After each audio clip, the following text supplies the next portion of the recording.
Thank you, Rich. Welcome back to the booth here. And I use that term very loosely. As you can see, we're here at PAX in Seattle, and we're in a little bit more of an open space than we normally are. There's going to be spectators here awesome. as we go on through the weekend, and you'll probably be able to hear them on our microphones because they'll be sitting right in front of us. Normally, we're in a soundproof booth, but not today. All right, round 2 is upon us. We've got, down in the feature match area, 4 feature matches all set up for you, but Seth Manfield and Brad Nelson are headliners. Let's head down there right now.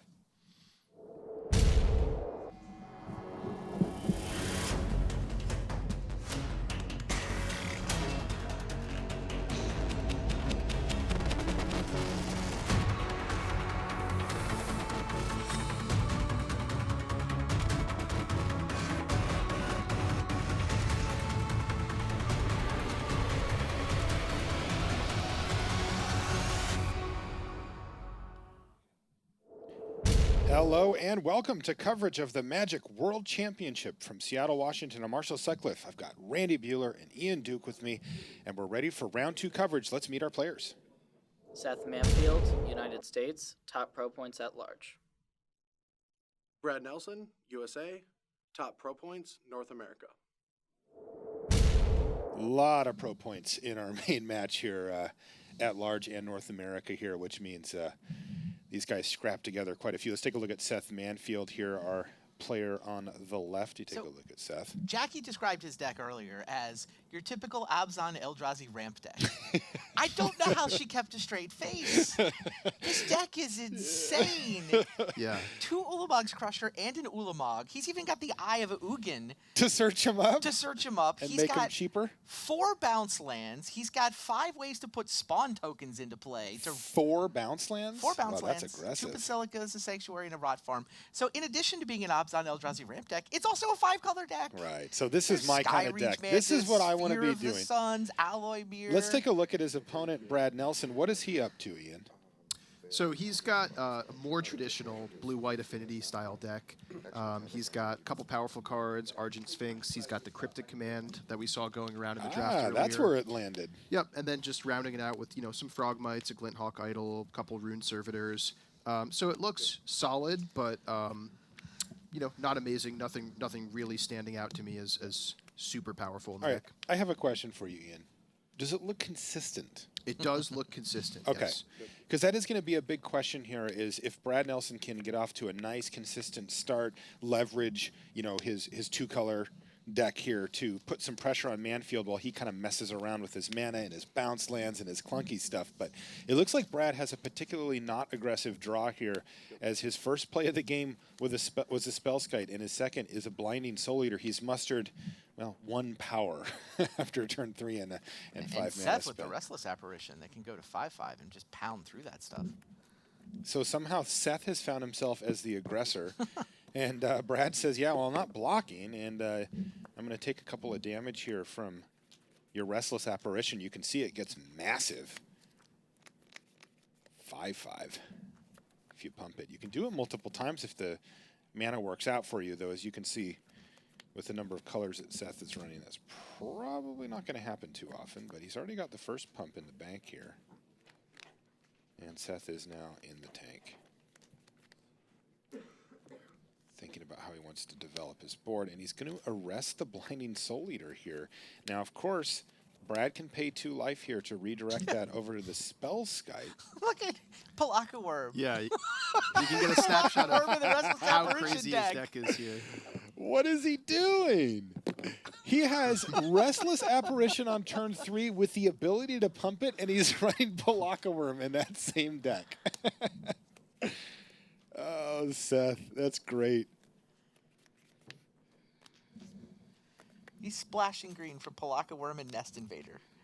That's what he's doing. 2 Nest Invaders, 1 Palaka Worm, 1 Kavu Primarch. That's the green splash. 1-0 so far, though. So. Oh, yeah. And the deck's powerful, obviously. Yeah, this was all praise, Ian. don't. I openly praise greed of this magnitude. Uh-huh. In the meantime, Brad did end up moving over the arrest to a Spellskite, which leaves his Blinding Soul Eater free to keep tapping things down, and he's even got Argent Sphinx as the follow-up. So, all things considered, Brad went 2-drop, 3-drop, 4-drop, including 2 rares and a really nice common as well. So, Brad's punching back here, no doubt about it. He's going to use a couple of life here to keep the Restless Apparition tapped down. He figures, well, I'm not blocking it anyway. He's attacking with it anyway, so I'm going to take 2 regardless. I'll just take the option from Seth away from hitting me for 5. And back table, it sounds like Sam Black is now up a game over Martin Deng. Bone Splinter's taking advantage of the persist ability on Restless Apparition, killing the Sphinx before Brad can get a 3rd artifact and the ability to save it. Yeah, so the apparition will be a little smaller, but still ready to rumble.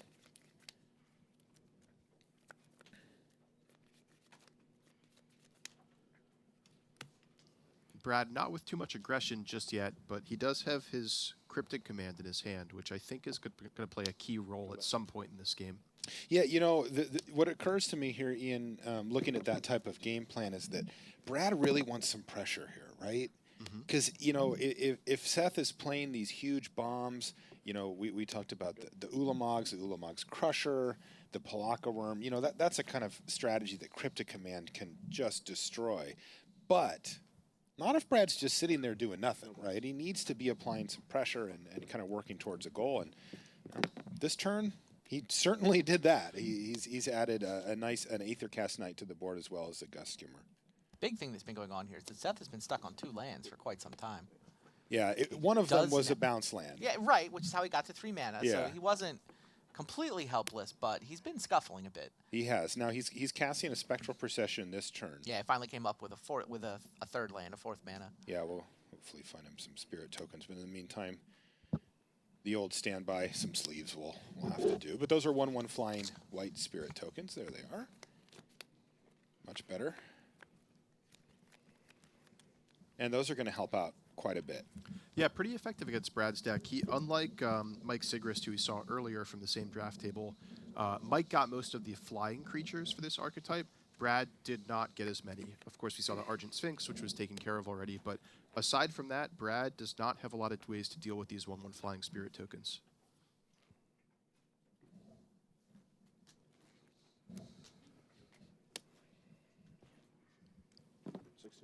All right, well, he's going to rumble with the Aethercast Knight, which is something. Spirit Tokens stemming the bleeding preemptively here. But Seth, with his Palaka Worm deck here, looks a little ways off from being able to cast something like that. All right, well, here's a Chimeric Mass for 5 now for Nelson, which threatens to start chewing through Spirit Tokens at a pretty nice clip. A lot of cards in hand here for Manfield. He's got a Pillory of the Sleepless there in front. But he's got 6 or 7 cards in his hand right now.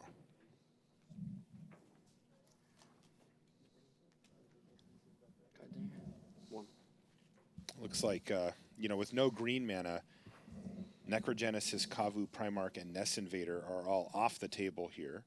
He could just hit land drops to get up to Crusher, but you got to feel like he's going to hit green mana at some point there. Anyway, the Pillory, though, is a castable card and a relevant one. Another back table update. Yuya Watanabe continuing to do work with his Waxmane Bakus. Defeats Li Shitian on the back of a couple of those. Oh, really? In game one, he beat him. Two Beat more. the black-red deck from Li Shitian. Interesting. Waxmane Baku taps down. Doesn't care what color you are. Doesn't care how fast you come down. Turns out it's hard to get Bloodthirst going when creatures get tapped every turn.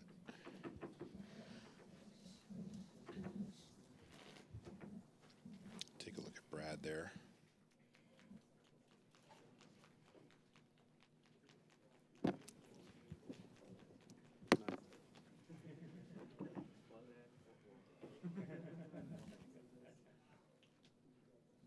Already see teammates running into each other. These guys tested together for Worlds. Now, Pillory is actually going to hit the Gust Skimmer here, as it can only enchant a creature. It's an aura that can enchant creatures. You can see it on your screen there. So that means that the Chimeric Mass quite cleanly dodges it. One of the big benefits of Chimeric Mass is that it doesn't die to sorcery speed removal unless you open that door. And as it turns out, Pillar of the Sleepless is sorcery speed and an enchant creature. So as long as Brad didn't open it, Seth would never have a chance to do it. So he's going to have to just take out the flyer, the potential flyer there with the Gust Skimmer. Cool, here's a Thought Cast for just blue, though, for Brad Nelson, who finds a Mirror Enforcer. He still has that Cryptic Command that we talked about earlier. It does look like, though, by tapping that blue, he has left the shields down, but I think he knows that worst case scenario for him is that Seth draws a land and still can't really punish him too hard. He's not in the, you know, Ulamog's Crusher territory or even close to it at this point. And Brad does know about Seth's decks. We haven't really talked about this, but Yeah, we should mention that. the way deck lists work at this tournament, your opponent gets to see the card pool that you drafted for 3 minutes before the match starts. So they actually exchange those lists at the beginning of each match, and that's just to make sure there's no disadvantage to being on camera, where people get to watch your draft, and everybody has access to all the information about whatever their opponent drafted. Now, you don't get to see what they played with. Seth's card pool may be a little confusing to the opponent, in fact. I'll say at this point that I don't think that Brad is going to have put him on having played the Palaka Worm. I think he's going to assume that that one got relegated to the sideboard. Oh, yeah, sorry. Go. So Seth Manfield takes the hit, it looks like. And thanks to the Exalted ability, it's actually 6 that he takes. I think he thought he was only going to take 5 there.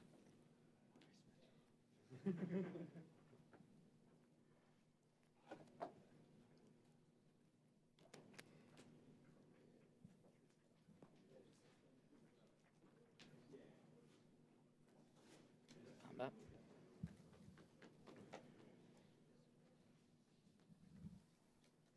Seth wants to go to combat. With a pair of Mirror Enforcers down, Just trying you to got to see if wonder if wants Brad to- even wants to tap anything down at all. Yeah, he declines to use his Blinding Soul Leader. Yeah, he's like, sure.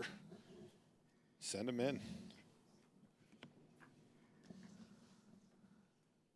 Looks like Seth may be considering attacking with just 2 of his spirits here. He does that. No blocks. Actually kind of impressed with how close Seth has managed to make this game, given that he's Yeah. holding 5 uncastable green cards and an 8-drop. I agree. I mean, look, He's to got his credit, Plains, Orzhov Basilica. He's holding 5 green cards and an 8-drop. I mean, to his credit, the cards he has decided to cast are quite good. Spectral Procession, super strong.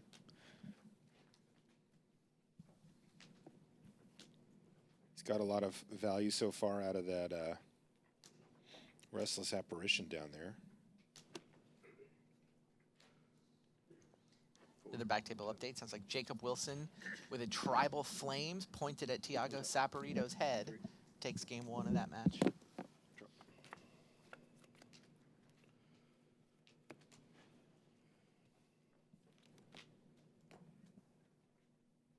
Sounds like there was a crazy round 1. Tiago Saporito against Eric Froelich. Certainly a bit of an upset given the way people were picking fantasy teams coming in anyway. Tiago over Eric. But it was Elish Norn against 2 Scavenging Drakes and a Necrogenesis. Okay. All right, well, that's going Seth to do has it. finally buckled under the pressure. So because it was Necrogenesis- tap down, kill you with 4/4s. Right. Necrogenesis makes a guy dies to Elish Norn, but then both the Scavenging Drakes get bigger. Eric couldn't quite win this game, but came pretty close. We'll be back right after these messages.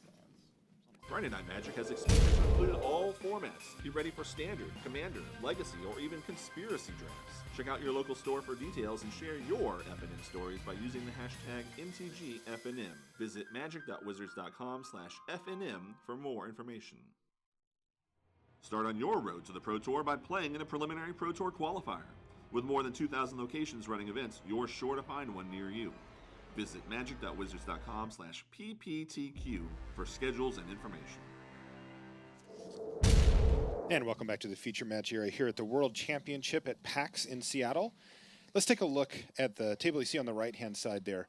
Sam Black versus Martin Deng. As we join them, well, there's a lot going on. We can see that quite plainly. Also, Sam Black has won the first game. And What is Martin Deng up to? Is he the red-black drafter at his table? Yes, he is. He's got a Lot of very bloodthirst. aggressive, pretty streamlined red-black deck here. Wow, I see what could be a potential liability for Sam Black. He's got the Swans of Bryn Argal there. Any burn spells that Martin Deng draws could turn into, ancestral recalls where he's drawing multiple cards from them. Meanwhile, Sam's on red-white double strike. Lots of equipment. Oh, the fair equipment amount of double deck. strike. But yeah, it's Right. basically the equipment deck. Couple Slaughtermasters.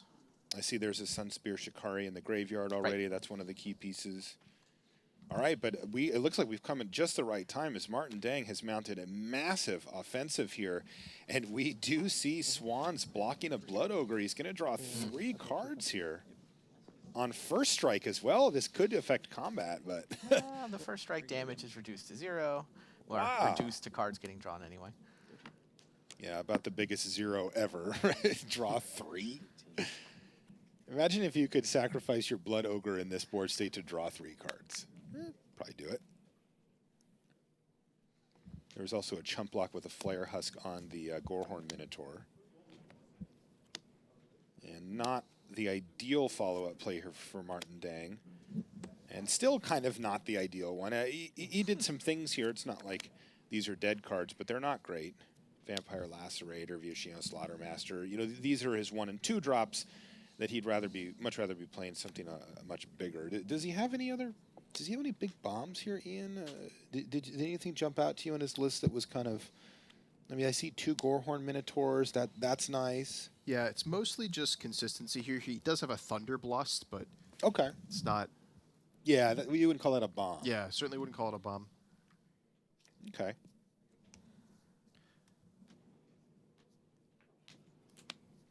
Sam had fallen down to 13. He's going to play Copper Carapace, activate, equip, and attack here to get in for 4, which is going to drop Martin Deng down to 14. On end step, though, Martin Deng has one of the most annoying creatures in this format with that Goblin Fireslinger just pecking away at you on end step. It means that if the board state stalls out like it kind of has here, where the players are getting in some attacks, but their life totals are good, that Martin Deng will be favored over the long term here.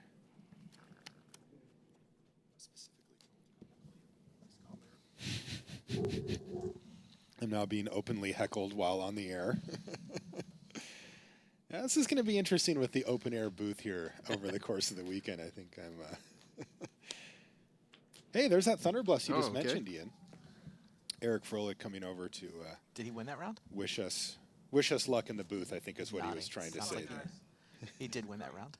He did win the round, yes. And a big attack here for Martin Deng. He's got to win 2 games in a row, but he looks like he's in a decent spot here. The super interesting dynamic to me here is that Swans of Bryn Argal. It just changes everything because Sam can eat a creature a turn almost if he keeps sending him in like this, but he's just reloading Martin's hand. Can he just deck him at some point here? It's probably not a good game plan. Yeah, I think Sam's plan is just it's a tempo-oriented one. He wants to keep attacking in the air with the Linthawk idol and just try to end the game before all these extra cards even matter for Martin Deng. Randy, do you think that's a viable game plan here? I think it's the best one Sam had access to. I like it. I like what he's doing, but do you think it'll work? No. I don't think so either. Yeah, and neither does Sam. Scoops him up. All right.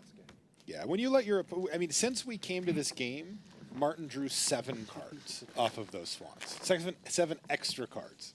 It's pretty tough to overcome when your opponent gets to just reload their entire hand. He did lose 2 creatures in the process, to be fair, but right.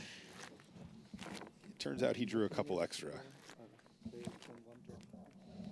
All right, let's take a look at Jacob Wilson, who's up a game against Tiago Saporito from Brazil. And what does Jacob have going on? All right, I like the way Jacob the full drafted. 5/5s, Skyreach Manta.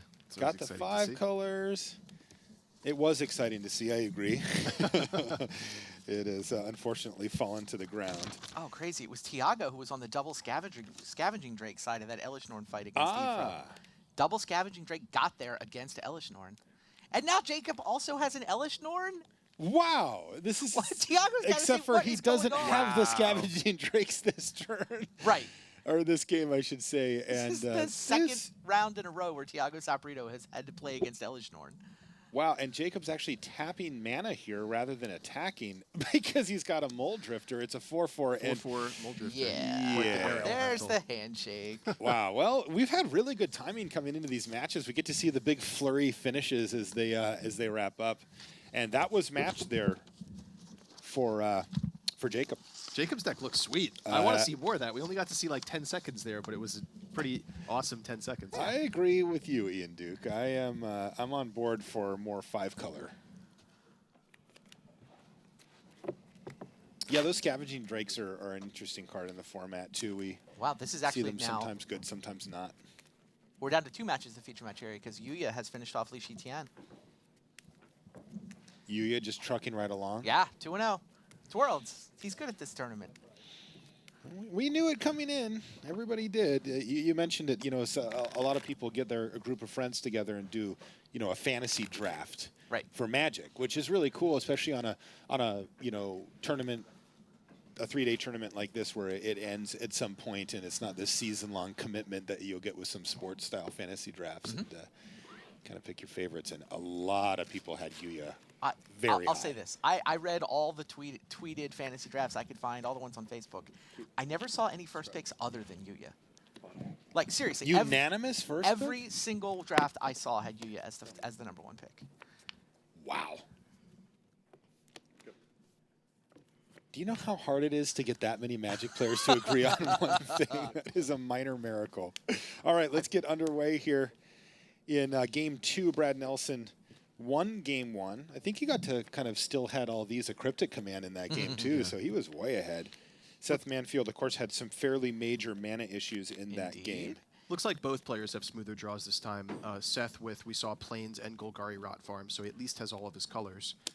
Brad, on the other hand, has a turn 2 Glint Hawk Idol, which is... That's not all of his colors, for the record. Oh, shit. Well, It's the colors that match his spell. many of the but- important ones. Yeah, there you go. And then Brad, of course, off to a more aggressive start this game than last game with turn 2 Glint Hawk Idol. Yeah, let's see if he can play an artifact here and get that idol in the skies. Oh, yes, and with an extra punch. 3 damage already. Seth Manfield, like you said, has a better draw this game, but Brad's is much more assertive. Remember, last game, it was Spellskite into Soul Eater. This time, not the same story. Brad Nelson's on the beatdown plan. I guess it's just 1 Skyreach Manta for 5-color, and it's from Seth. Everything else is in the 3-color range. But hey, if you happen to have Alloy Mirror Sphere, why not throw Skyreach Manta in your deck, right?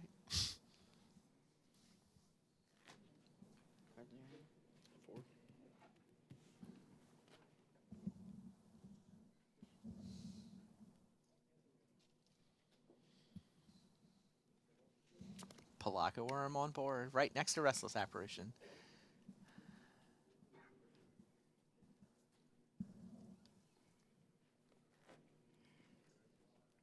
Wow, how does he play this? He's got a Sphere, he's got a Sanctuary. Looks like he's having a hard time sussing it out as well.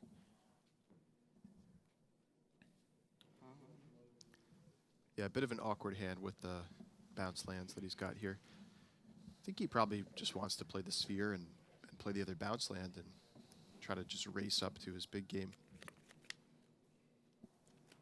How eager are you to get that plummet out of your hand and get that bird down? Pretty eager. I mean, it's a tough thing with the Glint Hawk Idol because it's, you know, sort of hides most of the time. You really want to make sure whatever turn you devote the mana to plummeting it, that you definitely can.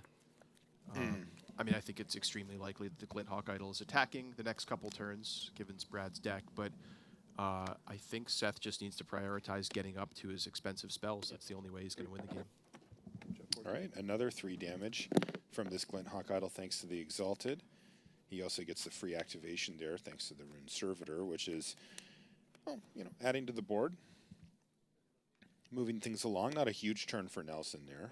He does have double blue up here. Yeah, we'll take a Ooh, peek. sacking for mana here is Seth Manfield, so he's playing something big, and it's Rawr. Palaka Worm. Boom. And all Brad Nelson can do is look at the vapor snag in his hand and maybe shed Yeah. a small tear. Not plan A against a Palaka worm, and I love it. Seth Manfield just goes over the top. He's like, sure, I'll take some hits, but you know what? He's back to 21 life. I like how there were no forests involved in the casting of Palaka Worm. It's a rot pharma sanctuary in the sphere of the suns. So Brad, I'm sure, brought in Vapor Snag expecting to, or hoping to Vapor Snag something like an Ulamog's Crusher, but Palaka Worm kind of foils that plan. Yeah, Palaka Worm is an interesting card in the format in that it's an uncommon, but it's actually better than many of the rares in that type of slot, which is the big top-end finishing type card.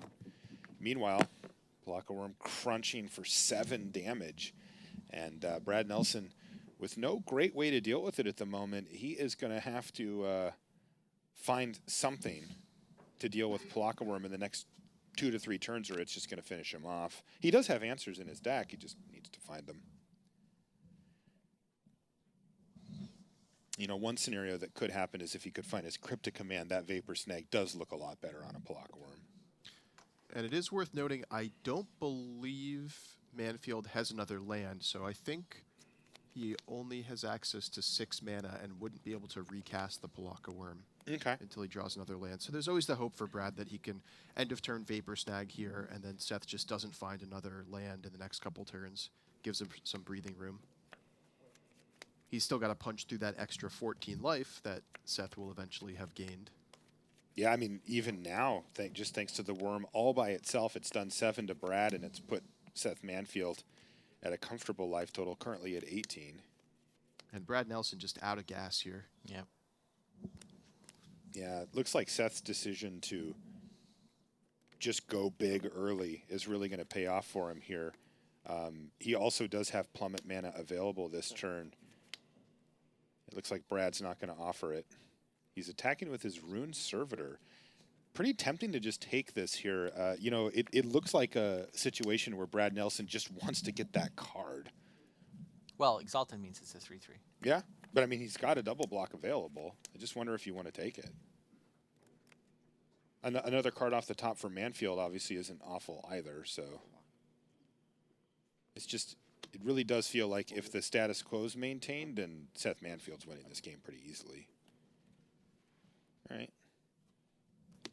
He's going to leave the Restless Apparition at full volume and draw a card off the Rune Servitor, as is Manfield. Both players get to draw when that thing dies. The card that Brad found, not super impressive. It's an Alloy Mirror. And we now know what Seth's plan was. He's got to raise the alarm on end step just to further gum up the ground game.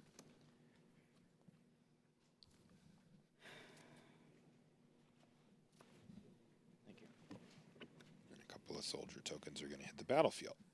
But back to Manfield, still with Palaka Worm going.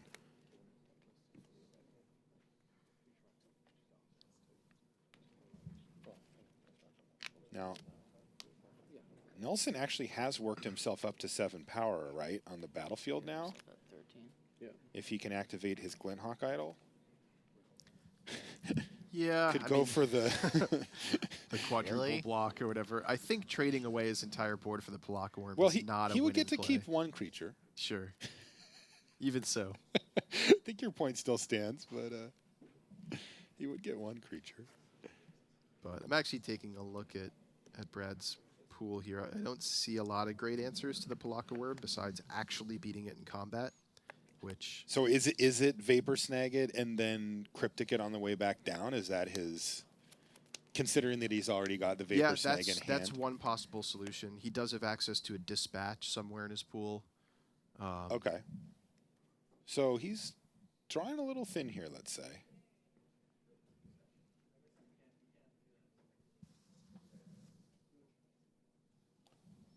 Seth is pumping his Restless Apparition so that it beats up Rune Servitor.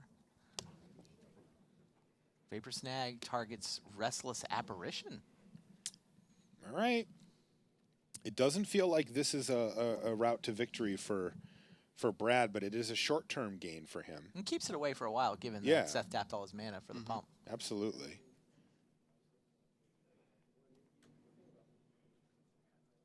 Seth is actually going to foil that plan here with Vines of Vastwood. Wow. And they're each going to draw a card. So they have a little mini scuffle over the Restless Apparition here.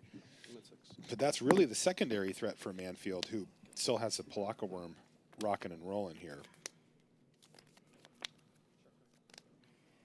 Nelson, by the way, after all that fray, down to 6. Yeah, he got hit by Palaka Worm, and he's going to get hit by it again. So that is game 2. That's going to do it for that one. Wow. Seth Manfield with the super early Palaka Worm and just rides it to victory as Brad can't find an answer to it, and that's going to even things up. So we're going to get a game 3 from Manfield versus Nelson here, and I got to say I'm pretty happy about that. I like that we got a chance to see a little bit more about what was going on with Seth Manfield's deck. And it looks like these guys are just about ready to start. I Sam's. think they were waiting for us. We get game 3 between Sam Black and Li Shi Tian. Yeah, you're good stuff. Correct. I don't think that's going to be necessary. All right, so Martin That Deng. needs to be relevant, but you know. Yeah, we're also going to hold game 3 of Seth and Brad. So. Yeah, we have a little more leeway at the World Championship. There's 24 competitors total. A lot fewer feature matches going every round and matches in general than we normally have. So we get to hold tables a little more judiciously than we normally would. Fire Slinger's a good 1-drop for the Bloodthirst deck. Martin Deng's follow-up is the Slaughtermaster, though. Yeah, it's a Slaughtermaster. It looks like both players have the type of start that looks like it wants to race. But I guarantee that one of them is right and one of them is wrong in that equation. We'll find out in the next few turns who it is. Oh, and there's a Sunlance to take down the Viashino Slaughtermaster there. So a productive turn there for Black, who's left Martin Deng with just the Fire Slinger. But if Martin can play, a Blood Ogre here or something big, he can certainly take this race right back to Sam. Well, that's not what he's doing at all. He's going to play Sign in Blood, targeting himself. Perhaps signaling that he would like to hit some lands here. And he's got another Goblin Fire Slinger. Ooh, Lodestone Mirror, though, for Sam Black. Is going to activate his Glenhawk Idol and get him in, but that thing can get out of hand pretty quickly, so we'll see if Martin can overcome it. Right now, it's not too scary. Again, I mean, Sam doesn't have that many artifacts in his deck. He does have a healthy collection of equipment. Which are beautiful for this card, right? Agreed, yeah. Tapping the equipment is kind of free. Yeah. But you know what? Martin's going to respect it. He's got a Nameless Inversion. He's going to run that out here. At main phase, use a Fire Slinger, indicating that he's probably got a follow-up Bloodthirst creature, and he does. Dusthunter Bat's going to hit the battlefield here. And I also caught a peek at Martin's hand there, and he's got a Gorehorn Minotaurs lying in the weight as well. And remember, these Fire Slingers are active. He's going to get to use this one as well. So, yeah, we've got a real slugfest here. This is no joke. 9 total artifacts in Sam's red-white deck. All right, he's got 2 of them right now. There's the second Glinthawk Idol. So, again, really looking to take it to Martin Deng here. Martin's going to attack Does with Sam the have Dusthunter Bat. Activate and Mighty Leap ready here? He I don't know if he's going to deploy does it. have that, but he decides to keep it back. He's also got an Arrest in his hand. Martin's glancing at the life pad there, trying to figure out, now, how does this actually go? And it turns out not too poorly for him. He gets in with the Dusthunter Bat and follows up with the big 5/5 here. Both Glinthawk Idols are going to get active and attack for 4, dropping Martin Deng down to 8. And there's an Arrest on the big 5/5. And all of a sudden, Sam Black's doing 2 damage with his creatures per, and Martin Deng's only doing the 1 with the Fire Slingers plus the Bat. It's basically 4-4, right? The current race is 4-4. It is, and Sam's ahead. Berserker might change that. It could, but as it stands, two quick turns and Sam Black could have this thing locked up. How much damage does he take on the crackback? Right, right. He takes I mean, 3, 4, 5, 6, 7, 8. He takes 8-ish. Yeah, it's close. I mean, if Martin attacks with the Bat and the Fire Slinger, he can drop Sam to 8. And then he could finish him off for 1, 2. He only has 7. Yeah, Martin Deng cannot win this next turn, so he leaves the Bat on defense. And he's going to go ahead and block. Yup. Yeah, I mean, that's what he figured out. He was 1 point short of winning the race, so he has to play defense. That's right.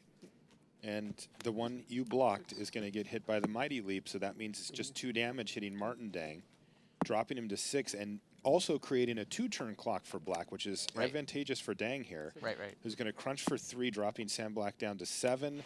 6-5 for 3, so Sam's at a virtual 3 here, assuming that the Fire Slingers go end step and then can main phase here. So this has turned very poorly for Sam Black here, as he's going to need to find a way to punch through those last couple of points of damage.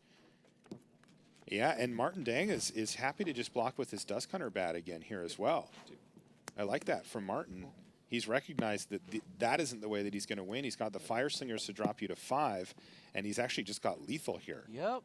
Hit you for 3. Wow, and is that that's a mutagenic growth in Sam Black's hand. So if Martin Deng didn't have the second bat there, he would have lost. He would have lost. You're right. That's incredible. Got to be really frustrating for Sam Black. Super close race. I do see that they're actually signing a match slip here, so it looks like that match is done. Yeah, that was game 3. So that was a game 3. Yeah, I think our graphic didn't say that. So Martin P. Deng takes it down.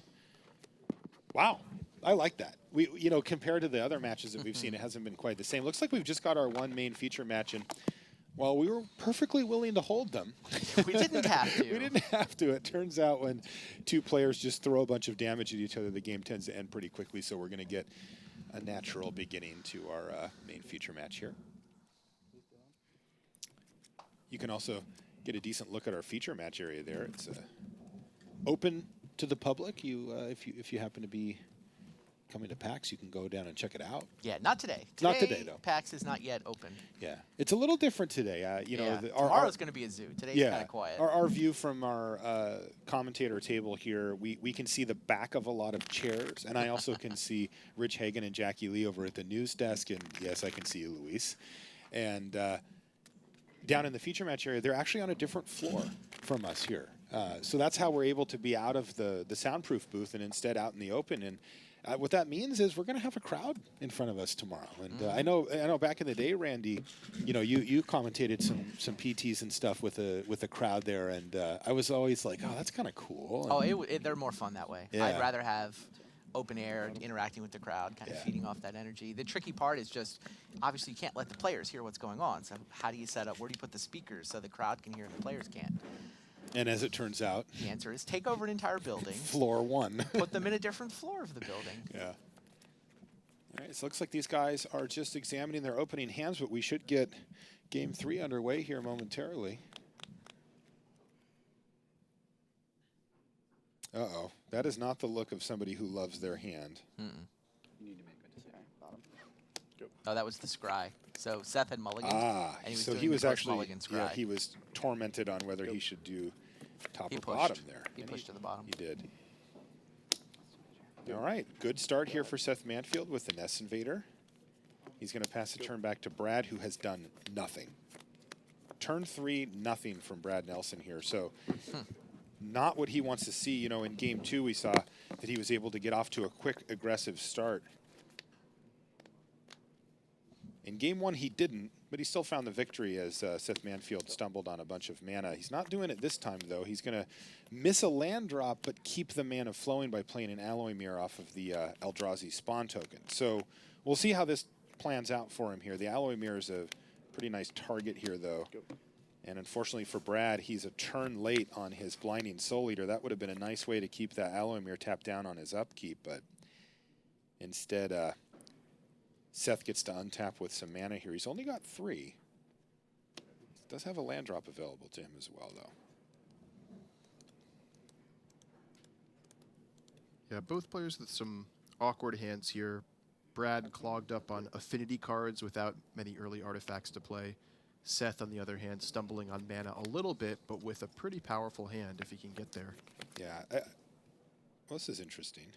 Ah, that's why. He's going to go ahead and just arrest the Blinding Soul Eater and get in there with his Nest Invader. I expected a pre-combat attack with the Nest Invader. Remember, Seth did show Brad Vines of Vastwood in the first game, and he had the mana to cast it with a kicker, so he should be able to get in for a couple of damage there. But it turns out that Seth, missing his land drop here, just wants to use up his mana and get a little more aggressive and fire in there with the old Nest Invader. Yeah, also, as you pointed out, Marshall, the Blinding Soul Eater could tap down the Alloy Mirror in his upkeep each turn, so it's kind of like, setting him back a mana source as well. Yeah, Seth had big-time mana issues in the first game. He still made a game of it. In the second game, his mana flowed quite freely, resulting in a Palaka Worm. Yeah, there's some mana.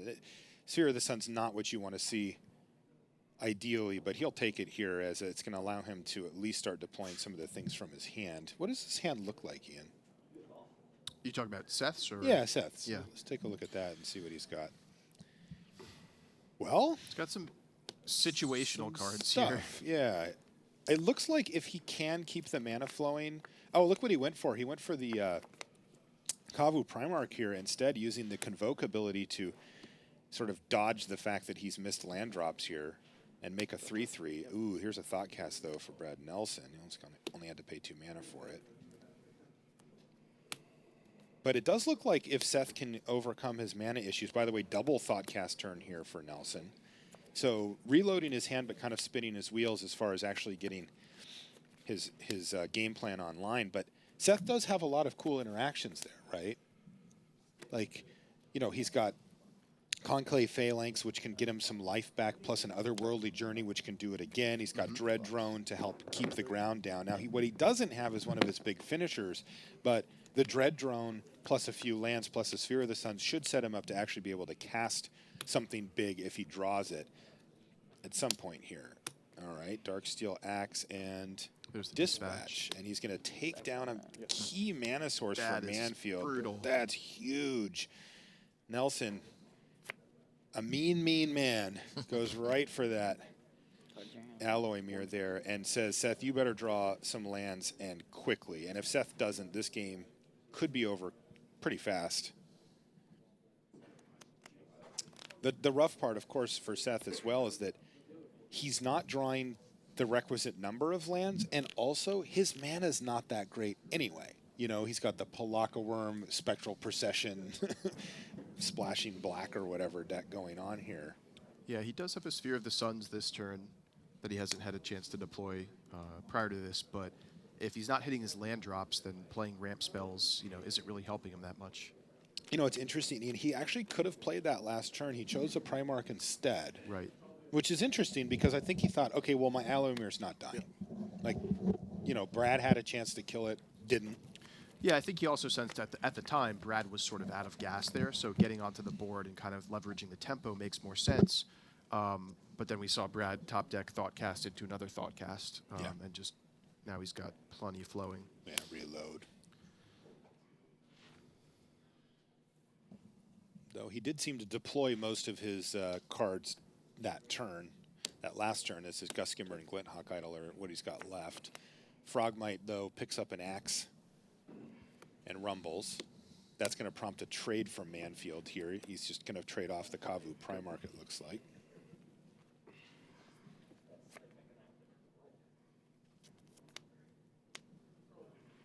Seth Manfield pretty much just trying to maintain his life total as much as possible to give him a chance to draw lands and get out of this mess. It feels like he didn't draw a land again. Go ahead. Oh, brutal. You can just hear it in his voice, Yeah. you know, just go. And Nelson's like, did you say go ahead? And he said, yep. Meaning, I am missing a land drop. I'm not doing much for this turn at all. Brad Nelson looking like he's going to play for to win Pod 1. Trigger. This was very much a pod of death. This was number 2, number 3, number 4, number 5 in the world. Yep. And 4 more from the top 13. The defending champ, the other champ. And as And- I think we know, Yuya is the other Yeah. 2-0. Yeah, Right. it'll be Yuya versus the winner of this match to be 3-0. And it's sure looking like it's Brad Nelson. Yeah, it does, and especially now that we see a Mirror Enforcer come down, which is going to enable the Glinthawk Idol to turn into a creature. Equipment gets equipped, and bash they do. Here's a Plummet, though, which is pretty nice here Take 5. for Seth to at least get a little bit of the bleeding stemmed here, but he still took 5 that turn and dropped to 12. He needs to have a land right now. And he does, but it's a bounce land. Now, is that good news or bad news for him? I mean, it effectively represents 2 land drops by next turn, but nothing this turn. Well, if our hand is correct here. It looks like he didn't have anything to play on 4 anyway. Okay. So And he actually can not still bad. play the then. Nest Invader. So it's actually worked out pretty well for him to draw the bounce land on this turn. It's also a white mana source. That opens up Conclave Phalanx, which he can cast for cheaper. Maybe he can try to line up a scenario where he gets another creature on the battlefield and then casts it, and then maybe otherworldly journeys in it. You know, I mean, there are ways here, right? Yeah, Like, and if he he's can not get up quite to the out. Palaka Worm, if he has enough time to get there, otherworldly journey on the Palaka Worm is great too. I like the way you think, Ian Duke. Well, you got to be optimistic in situations like this. I love Marshall. it. I agree. Uh-oh, another Aethercast Knight here means that, is that the Gust Skimmer he's equipping Yep, it to? and to the air. And it's going to hit hard. What is that, 6 damage? Flying. 6. Half your life Oof. total. Triggers. Yep. 6.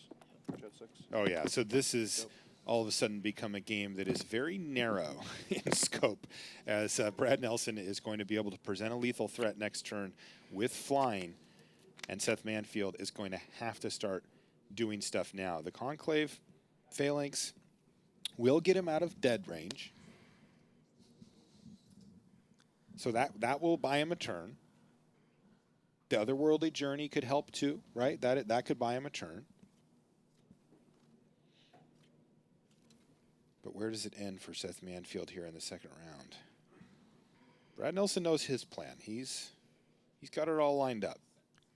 It's tricky. I think he can play the Dread Drone just by sacrificing a spawn and then convoking the Conclave Phalanx. Would he have to sacrifice the other spawns that the Dread Drone made? No, he can convoke with He them. can tap them for convoke. But then I'll have to take a look at Brad's board to see how that lines up and if it gives him enough blockers. Yeah, because it could open the door to Brad's ground creatures starting to attack them. right, because it's not just about the flyer here for Nelson. There are other threats like that. So he's Mirror got to do some Enforcer. sequencing math.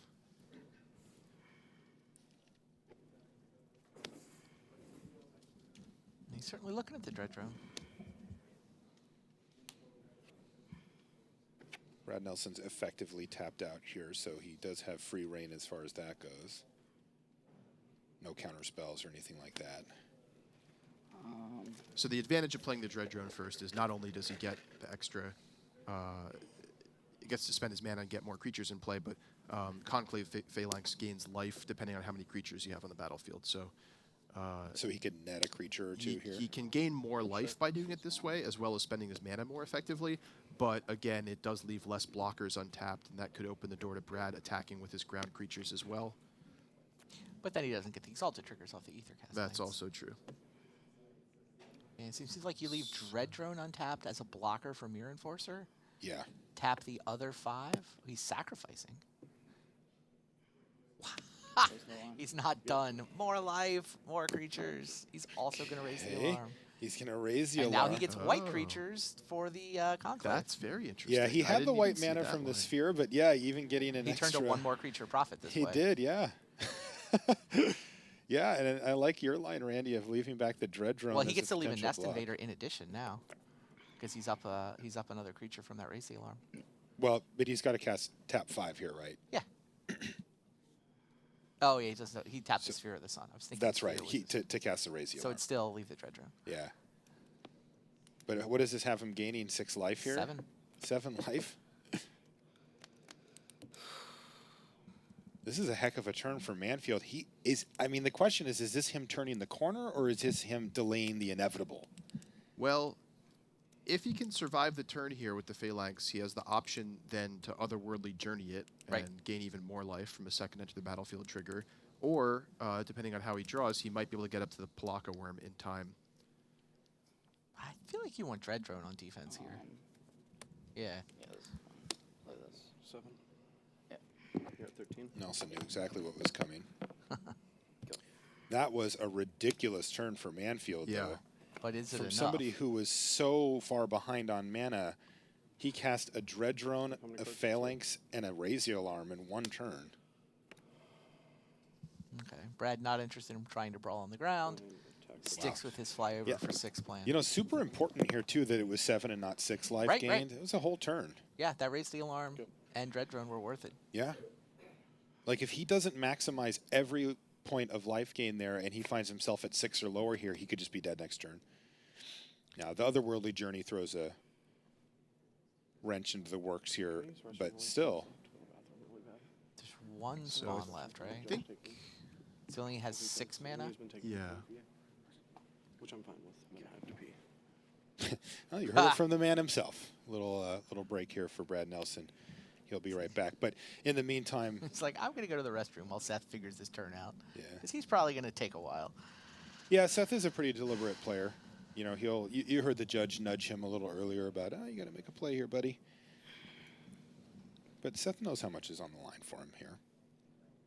You have to wonder if Brad's actually a little flustered here, and that this is playing into that, and that he has one turn off lethal there with the flying gust skimmer, and then Manfield just had this explosive turn out of nowhere with the conclave phalanx.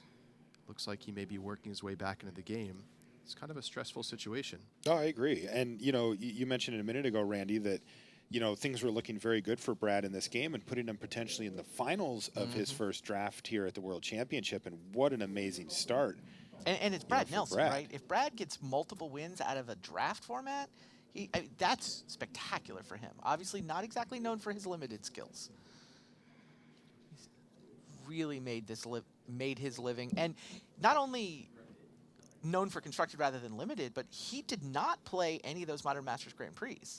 Like, this is the format he has by far the least experience in. He hadn't done a Modern Masters draft until it was put back on Magic Online a week ago. Then he did his first Modern Masters draft. Yep, you got a worm. Brad Nelson anticipating the possibility of what happened in the first game, which is a Palaka worm. And he's like, do you got it? But in the meantime, no word spoken from Manfield, who's going to start things off with an attack for 4. He's happy to trade off for any of Brad's creatures. Oh, There and Seth is a does land. have Yeah, that's the 7th the mana. 7th mana source there. Boom! Palaka worm. Yeah, put you at 14. And back up to 14. So Brad Nelson, like you mentioned it, Ian, this has got to be frustrating for him getting so close, Yeah. seeing the victory next turn, and now finding himself behind in the damage when race you have a somehow. 6-point clock in the air, and your opponent says gain 7 next turn, gain 7, And we know he's got and another we know worldly by journey. the way otherworldly next turn is another journey. gain 7. The splash for Palaka Worm. Yeah. Seth Manfield had one turn to turn this game around left, and he did it in that turn. Can he finish from here as Brad Nelson struggles to find action in the late part of the game? Now, bear in mind, we remember that Brad does have Cryptic Command in his deck, so That's if he right. just continues attacking in the air with the Gust Skimmer, he might have enough time to top deck a Cryptic Command and then set up a huge Alpha Strike. Now, I can tell you that's not what he did this turn. Yeah. So he is still hoping and praying for that Cryptic Command to show up and give him a big alpha hit to just finish off Manfield. Though even then, I wonder if the Otherworldly Journey is enough. 15 is a lot of damage. Yeah, he can't do it next turn, that's for sure. And with the Palaka Worm trampling over, Brad's running out of time. Yeah, I think we're going to see both the Palaka Worm and the 4/1 Dread Drone attack here as well.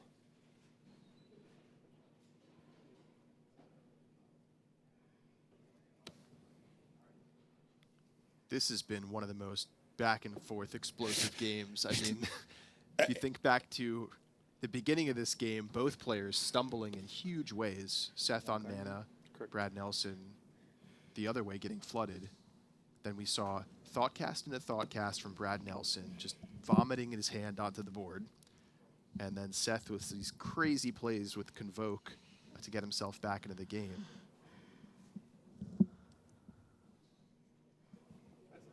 Brad looks pretty chill about the whole situation, but you gotta figure that he's pretty unhappy about it ultimately.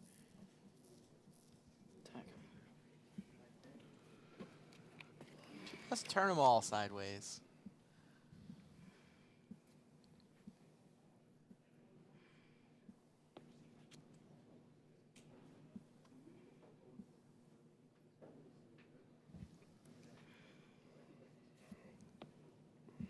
We can see the reason for this attack is in Manfield's hand. He's picked up a Vines of Vastwood. So And just the otherworldly journey. the gives him degree of potential. confidence here, I mean, if Brad doesn't block enough, then Vines of Vastwood can hit an unblocked creature and kill Brad this turn. That may be the case either way, actually. I love this Yeah, how he attack from blocks here. Manfield. You know the Yeah. thing that I'm really impressed by with Seth here is that he recognized when the pendulum swung back in his direction immediately and wasted no time in getting the pressure back on Brad. That attack with the Dread Drone was great, right? It got in for 4. It didn't look like he was in a position where he would be the aggressor, but he was. He had turned the corner. Sometimes players will wait a turn, they'll just be like, okay, I'll just make sure the dust is settled and then I'll start attacking. But not Manfield, he knew. Vines with kicker, and that does it. Seth Manfield takes down the match in impressive fashion. A tough draw there for Brad Nelson, who drew a heck of a lot of land down the stretch, but really impressive stuff. And a flair for the dramatic from Seth there as well. He's a really chill guy, but he waited real long to give us the best show possible before he finally turned that game around. Welcome back to the desk here. Well, this is the booth. We still call it the booth, I suppose. It's hard to call it a booth when the booth is a big room around us, but that's where we're at here. That's Randy Buehler, Ian Duke, I'm Marshall Sutcliffe, and loved it. Great stuff in the feature match area. Let's find out more about what's going on in the rest of the tournament from Richard Hagan.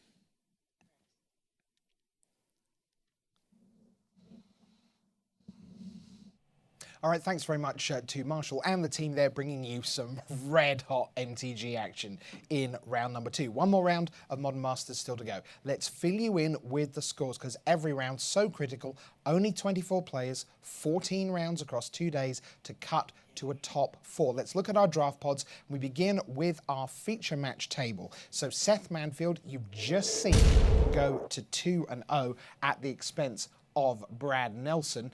So we know that result is now in. This is how the board stood after the first round here.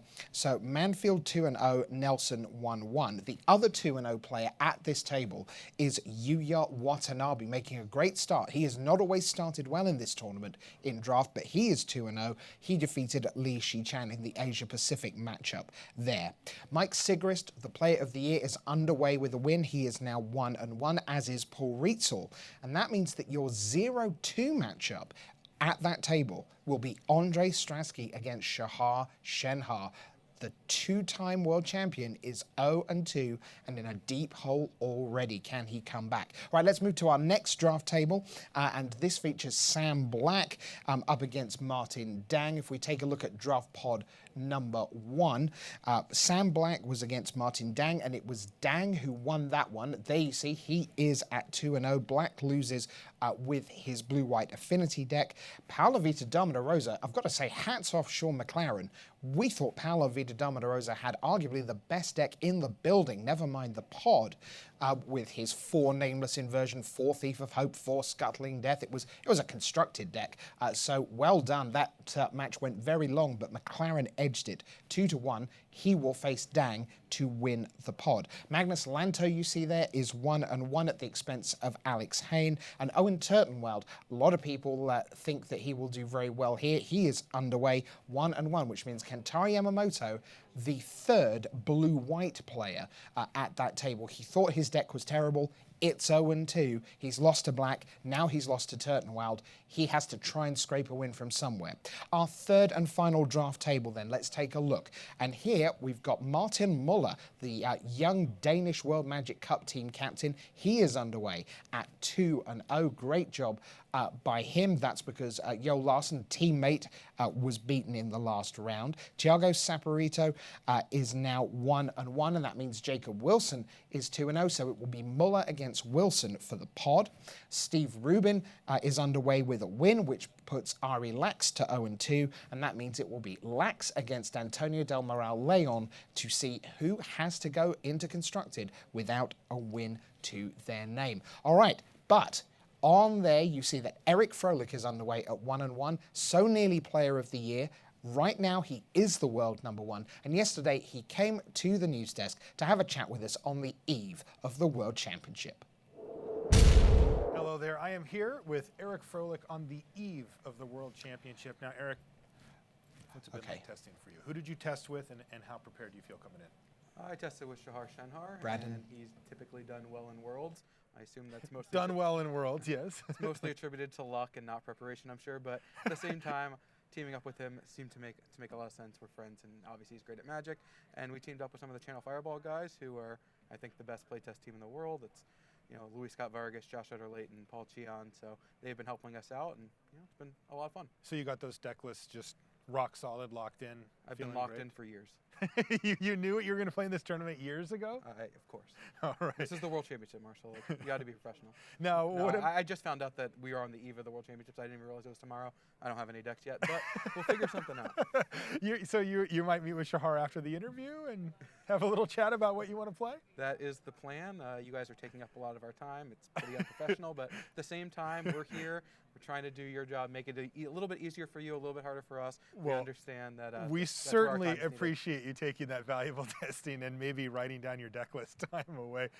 What about for limited, real quick? Did you get to jam any drafts this week or I get up did. to speed on that? I did a lot of Origins drafts preparing for Magic Origins. I went 0-3 and 3-0 in the 2 drafts, so I expect to go exactly 1-1 and 1. And Modern Masters, I didn't get to do a lot when it came out, but I have played a number of drafts on Magic Online. I did one last night. I've done several throughout the week. It's a fun format. It's one of those formats with a lot of curveballs in it, and has a decent amount of variance. There's a lot of very strong archetypes, but there's a lot of synergies. It's the exact opposite of Origins. Origins, you've talked on limited resources, not a lot of synergies. There's a lot in Modern Masters, so you're looking for specific deck types instead of colors. The other set, you're going for the opposite. So it's kind of cool to have those two different spectrums. Before I let you go, Yeah.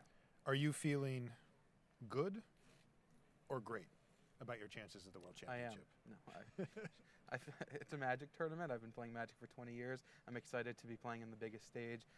This is a fantastic event. I've had a great week. I love this city, playing my favorite game, hanging out with a lot of my favorite people.